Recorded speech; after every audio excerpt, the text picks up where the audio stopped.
অত্যন্ত দুঃখের সাথে জানাচ্ছি যে মির্জাগঞ্জ উপজেলার মাধবখালী গ্রামের জৈনিক লাবলু কাজী নামের এক ব্যক্তির একটি স্থাপনা গত 17/7/2026 তারিখে রাতের আধারে কে বা কারা ভেঙে দিয়েছে এই মর্মে একটি খবর বিভিন্ন সংবাদ মাধ্যমে প্রকাশিত হয়েছে।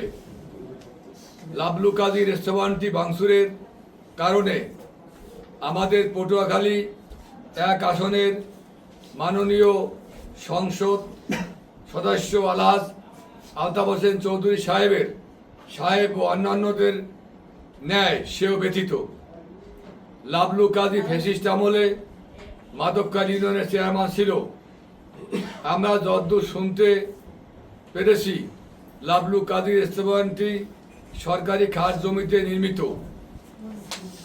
প্রিয় সাংবাদিক বন্ধুরা, আপনারা নিশ্চয় অবগত আছেন সারা দেশের ন্যায় পটুয়াখালীতেও সরকারি কর্তৃক অবৈধ স্থাপনা উচ্ছেদ অভিযান চলমান রয়েছে। ভেঙে ফেলা স্থাপনাটি সরকার কর্তৃক উচ্ছেদ নাকি কোনো দুর্বৃত্তরা ভেঙে দিয়েছে সেটা তদন্তের মাধ্যমে নিশ্চিত হওয়া দরকার।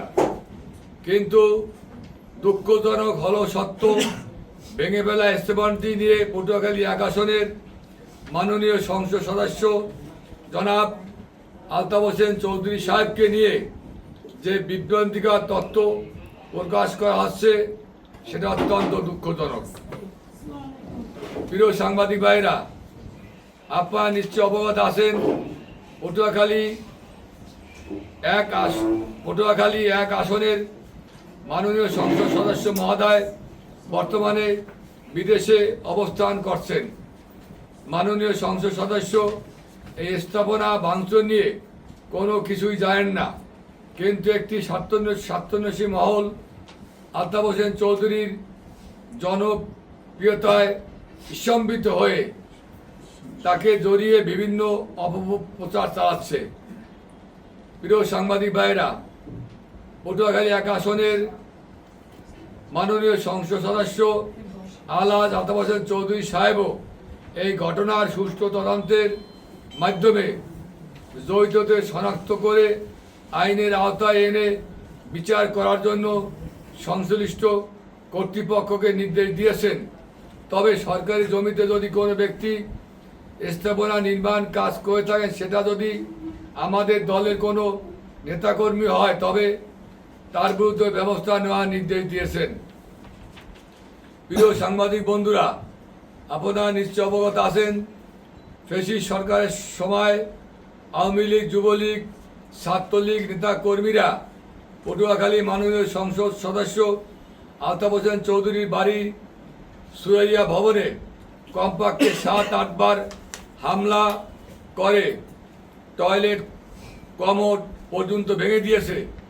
বাসায় থাকা table fan, stand fan Awami লীগের সোনার ছেলেরা নিয়ে গিয়ে এখন অবধি ফ্যানের বাতাস খাচ্ছে। মাননীয় সংসদ সদস্য যদি চাইতেন যারা তার বাসা ভাঙচুর করেছে এতদিনে তাদের বিরুদ্ধে মামলা দিয়ে তাদের বাড়ি ঘরে হামলা করে ক্ষতিগ্রস্ত করতে পারতেন, কিন্তু বর্তমান সরকারের মাননীয় প্রধানমন্ত্রী যেভাবে প্রতিহিংসার রাজনীতি করেন না, পটুয়াখালী 1 আসনের মাননীয় সংসদ সদস্য জনাব আলতাফ হোসেন চৌধুরী প্রতিহিংসার রাজনীতি করেন না। প্রিয় ভাইরা, আমরা পটুয়াখালী জেলা বিএনপি সহ সকল অঙ্গ ও সহযোগী সংগঠনের নেতা কর্মীরা পটুয়াখালী 1 আসনের বারবার নির্বাচিত সংসদ সদস্য, সাবেক স্বরাষ্ট্র বাণিজ্যমন্ত্রী, সাবেক বিমান বাহিনীর প্রধান, air vice marshal Altaf Hossain চৌধুরীর মতো একজন জনপ্রিয় বর্ষীয়ান রাজনীতিবিদের নাম যুক্ত করে একই ধরনের মিথ্যা বানোয়াট সংবাদ পরিবেশনের জন্য তীব্র নিন্দা ও প্রতিবাদ জানাচ্ছি। প্রিয় সাংবাদিক ভাইরা, আমরা আপনাদের লেখনীর মাধ্যমে আসল সত্য প্রকাশিত হবে এবং আমাদের প্রিয় নেতার বিরুদ্ধে সকল ষড়যন্ত্রমূলক মিথ্যা প্রচারণা বন্ধ হবে সেই প্রত্যাশা রাখি। Fire service and civil defence তাদের ফোন কলে আমার ঘুম ভাঙে এবং তারা জানায় যে কাঁঠালতলির বাজারের পাশে একটি বসত বাড়িতে কে বা কারা আগুন দিয়েছে এবং সেটা তারা নেভানোর জন্য ওখানে যাচ্ছে। তো আমি তাদের বললাম যে ঠিক আছে, আপনারা ওটা নেভান এবং কী হয়েছে ঘটনা আমাকে পরে বিস্তারিত জানান। পরে যাই হোক, সকালবেলা আমি ওখানে যে উপস্থিত হয়ে দেখি যে একটি বসত বাড়ি বুলডোজার দিয়ে ভেঙে দেওয়া হয়েছে এবং ভেতরে অগ্নিকাণ্ডের ঘটনা ঘটেছে। তো আশেপাশে দোকানদার এবং মানুষজনকে জিজ্ঞেস করলাম, তারা কেউ কিছু জানে না বললো এবং কেউ কিছু বলতে চাইলো না বা বলতে পারে না বললো। তিনি আমাকে জানান অনেক কিছুই, কিন্তু আমি মূলত তাকে বললাম যে তাহলে আইনানুগ ব্যবস্থা গ্রহণ করবেন। সেভাবে তাকে বলে আমি পরে চলে আসি। জেলা প্রশাসনকে অবহিত করেছি এবং প্রত্যেকেরই বক্তব্য যে আইনানুগ ব্যবস্থাই এখানে গ্রহণ করতে হবে। যেহেতু একটি ফৌজদারি অপরাধ, সুতরাং পুলিশ এখানে তাদের আইনানুগ পদক্ষেপে যাবে। না, আমাদের ব্যবস্থা মানে পুলিশের ব্যবস্থা, সেক্ষেত্রে পুলিশ আইনানুগ ব্যবস্থা গ্রহণ করবে। হ্যাঁ, আমরা অবশ্যই সার্বিক সহযোগিতা করব। যে কোনো বিষয়ে, যে কোনো তথ্য প্রমাণ যখন যা আমাদের কাছে আসে আমরা প্রদান করব।